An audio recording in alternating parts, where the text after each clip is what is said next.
महादेव, जय श्री राम भाइयों। आप लोग देख रहे हैं SSR न्यूज। मैं आप लोग का एंकर शशि कुमार राय और हमारे साथ है कैमरामैन सुकेश कुमार। तो आइए आज हम अग्निपथ स्कीम जो आया है उसके बारे में पूछताछ करते हैं। तो ये जो अग्निपथ स्कीम आया है, जो भारत सरकार के द्वारा लाया गया है, ये सही है या गलत है? मेरा मानना है कि ये सही है, क्योंकि सेना के लिए जैसा जो एज चाहिए, एकदम युवा एज, इसके लिए ये 17 से 22 साल के एज एकदम फिट बैठता है। और यही वो एज है जिसमें युवाओं के माइंड को जिधर भी डाइवर्ट करना चाहे आप डाइवर्ट कर सकते हैं। और इस एज में अक्सर देखते हैं कि कुछ लड़के लोग जो हैं गलत ट्रैक पकड़ लेते हैं। और मेरा मानना है कि इस एज में अगर सेना में जाया जाए तो एक तो जो गलत रास्ता अपना लेता है वो भी रुक जाएगा। दूसरी बात, सेना का जो एक लेवल होता है, अभी जैसा कि एज कुछ ज़्यादा लग रहा है सेना के अर्थी में, तो वो एज घट जाएगा और एक नया युवा सेना बन के तैयार हो जाएगा। लेकिन ये जो सिर्फ 4 साल के लिए नौकरी दिया जा रहा है, ये किस स्तर से सही लग रहा है आपको? मेरे हिसाब से ये 4 साल का सेना इसलिए दिया जा रहा है कि सरकार का मानना है कि हर किसी को रोज़गार मिले। और जिस तरह से मोदी काम कर रहे हैं, मोदी जी, उससे मेरा ये सोचना है कि मान लीजिए 4 साल में अगर 4000 लड़का, मान लीजिए बिहार से 5000 लड़का ट्रेंड होके सेना में भर्ती होता है, उसके बाद 4 साल ड्यूटी करने के बाद वो फिर रिटर्न आ जाता है और फिर उससे 25% लगभग परमानेंट हो जाएगा, 75% रिटर्न हो जाएगा। तो उसमें ये होगा कि जो लड़का ट्रेनिंग कर लिया है वो उसका माइंड एकदम देशभक्ति के लिए लगा रहेगा, वो डाइवर्ट नहीं होगा। दूसरी बात, उसका स्कीम जो है 4 साल में, उसके बाद 4 साल के बाद फिर 5000 लड़का जाएगा। इस तरह से भारत को एक रिजर्व सेना जो है वो मिलेगा। दूसरी बात, 11 से 12 लाख का जो आ रहा है उसको रिटायरमेंट, उससे वो रोज़गार भी कर लेगा।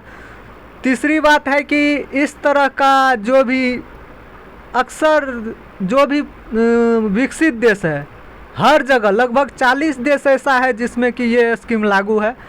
4 साल, किसी में 15 महीना, किसी में 16 महीना, इस तरह से हर देश में, जो भी विकसित देश है, हर देश में ये नियम लागू है। लेकिन एक प्लस पॉइंट यहाँ की सरकार दे रही है कि मान लीजिए और सब देश में, कुछ देश ऐसा है जिसमें कि सिर्फ सेना में ड्यूटी अनिवार्य कर दिया गया है, लेकिन उसमें कोई पेमेंट, कोई सिस्टम कुछ नहीं है। सिर्फ 1.5 साल, 15 महीना या 16 महीना ड्यूटी करना है, आपको अनिवार्य है, करना है और फिर वापस लौटाना है। उसमें कोई स्कीम नहीं है। लेकिन भारत सरकार ऐसा कर रही है कि मान लीजिए मंथली पेमेंट दे रही है, वो रिटायरमेंट दे रही है। इस तरह से एक तो रोज़गार का बढ़ेगा, दूसरा जो पेंशन का जो व्यू है वो हटा दिया गया है। अभी मान लीजिए कि डायरेक्ट अगर सेना के जो भी पूर्व सेना है उससे पेंशन हटा दिया जाए तो बहुत बड़ा विरोध प्रदर्शन शुरू हो जाएगा। इस थ्रू मेरा मानना है कि इस थ्रू से धीरे धीरे करके, ऐसे ही करके पेंशन जो भी बन रहा है सैनिक सबका, इसी तरह से हटा दिया जाएगा। इससे अर्थव्यवस्था भी मजबूत होगा और फालतू का जो पैसा इधर उधर हो रहा है वो भी नहीं होगा। जो पेंशन का बात किया आप, तो पेंशन मान लीजिए अगर कोई MLA होता है, कोई MP बनता है, तो MLA MP अगर वो 1 महीना के लिए भी MLA या MP बन जाता है तो उसको पेंशन मिलता है। ये जो सेना में जाता है, जो भी युवा है हमारे जो सेना में जाएंगे, वो तो सिर्फ 4 साल के लिए ड्यूटी करेंगे और वो हमारे देश के लिए जान देंगे। तो उनका पेंशन क्यों बंद होना चाहिए और नेता का पेंशन क्यों नहीं बंद होना चाहिए? अगर बंद कर रहे हैं तो इसका भी पेंशन बंद करें और जो MP MLA को पेंशन मिल रहा है उसका भी पेंशन बंद होना चाहिए, क्योंकि वो सिर्फ हमारे देश में हमारे सैनिक रक्षा करते हैं और बाकी यहाँ पे वो मतलब देश में उनको तो लड़ना पड़ता नहीं है बॉर्डर पे जाके, तो उनका पेंशन चालू रहना चाहिए और नेता का पेंशन बंद हो जाना चाहिए। नहीं, जैसे आपने कहा कि नेता का भी पेंशन बंद होना चाहिए, मैं इसका भी सपोर्ट करता हूं कि ज़रूरी है कि कोई भी एमएलए बन जाता है तो उसको आजीवन हर व्यवस्था मिलता है, हर सुविधा मिलता है, पेंशन मिलता है। मैं इसका भी विरोध करता हूँ। उसको भी जब तक आप हैं, एमएलए हैं, एमपी हैं, जो भी हैं, तब तक आप सरकारी सुविधा लीजिए।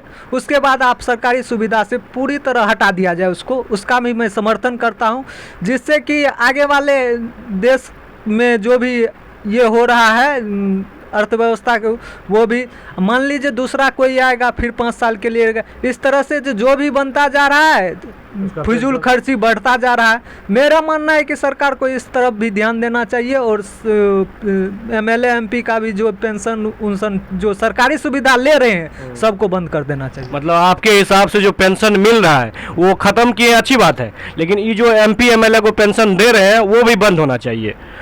तो ये बात हुआ। लेकिन हम एक बात और जानना चाहते हैं आपसे कि मान लीजिए एमपी एमएलए का कार्यकाल 5 साल के लिए होता है, लेकिन ये सेना का कार्यकाल सिर्फ 4 साल के लिए, ये क्यों? सेना के लिए जैसे हम लोग से तो ज़्यादा वहाँ के जनरल या लेफ्टिनेंट जनरल जो भी हैं वो ज़्यादा समझदार हैं। जैसा कि मेरे हिसाब से मानना है कि सेना में एक युवा शक्ति की ज़रूरत है। जिस हिसाब से सेना के जनरल या लेफ्टिनेंट या मेजर जो भी है उसको एक तरह से युवा शक्ति चाहिए, इसीलिए ये 4 साल के लिए किया गया है, जिससे फ्रेश माइंड, युवा का जो फ्रेश माइंड होता है, इस एज में फ्रेश माइंड होता है, उसको एक तरह से देश के लिए यूज कर लिया जाए। अच्छा, मान लीजिए अगर हम युवा को ट्रेनिंग दे देते हैं, वो हमारा ही मान लीजिए 4 साल के बाद बेरोजगार हो जाए, वो ही विरोध कर दे, तो इससे देश पे असर पड़ेगा या नहीं पड़ेगा? मेरा मानना है कि वो बेरोजगार रहेंगे ही नहीं, क्योंकि जैसा उसका माइंड सेट होगा, क्योंकि आर्मी का ट्रेनिंग सिर्फ ट्रेनिंग नहीं है, वो एक तरह से माइंड को देश के प्रति पूरी तरह से लगा दिया जाता है। इस तरह से मेरा मानना है, जैसे कि राज्य सरकार लोग भी कह रहे हैं कि राज्य सरकार कई राज्य सरकार कह चुकी है कि जो भी उससे अग्निपथ योजना से अग्निवीर रिटायर होंगे उनका, जैसे केंद्रीय रिजर्व पुलिस होता है उसमें प्राथमिकता है, असम राइफल्स है उसमें प्राथमिकता दिया जा रहा है। मान लीजिए अभी महिंद्रा का सीईओ है, वो भी बोल दिए हैं कि हम रखेंगे। यूपी पुलिस में बोल दिया गया है कि सबसे पहले प्राथमिकता दिया जाएगा। मेरा मानना है कि वो बेरोजगार नहीं रहेंगे, उसको फिर से जॉब मिलेगा। चलिए, ये तो अच्छी बात है कि हमारी सरकार उनको प्राथमिकता दे रही है और बाकी जो भी प्राइवेट कंपनियां हैं वो भी उनको प्राथमिकता दे रही है।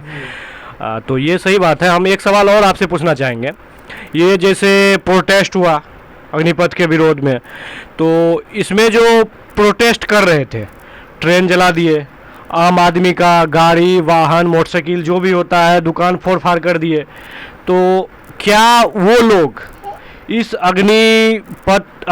अग्निवीर बनने के लायक है?